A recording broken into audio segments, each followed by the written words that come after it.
This poem is called The Literary Life. It's by Ted Hughes.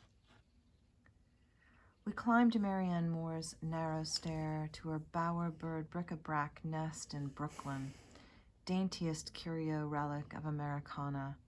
Her talk, a needle unresting, darning incessantly, chainmail with cruel work, flowers, birds and fish of the reef in phosphor bronze wire.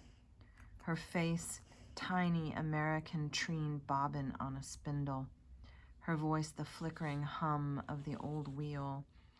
Then the coin, compulsory, for the subway back to our quotidian scramble. Why shouldn't we cherish her? You sent her carbon copies of some of your poems. Everything about them, the ghost gloom, the constriction, the bell jar, air conditioning, made her gasp for oxygen and cheer. She sent them back. Whoever has her letter has her exact words. Since these seem to be valuable carbon copies, somewhat smudged, I shall not engross them.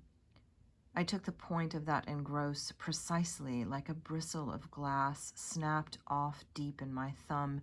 You wept and hurled yourself down a floor or two further from the Empyrean. I carried you back up.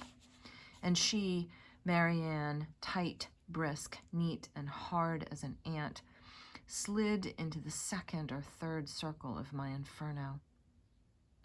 A decade later, on her last visit to England, holding court at a party, she was sitting bowed over her knees, her face under her great hat brim's floppy petal, dainty and bright as a piece of confetti. She wanted me to know, she insisted, it was all she wanted to say, with that Missouri needle drawing each stitch tight in my ear, that your little near posthumous memoir, Ocean 1212, was so wonderful, so lit, so wonderful. She bowed so low I had to kneel. I kneeled and bowed my face close to her upturned face that seemed tinier than ever, and studied, as through a grill, her lips that put me in mind of a child's purse made of the skin of a dormouse. Her cheek, as if she had powdered the crumpled silk of a bat's wing.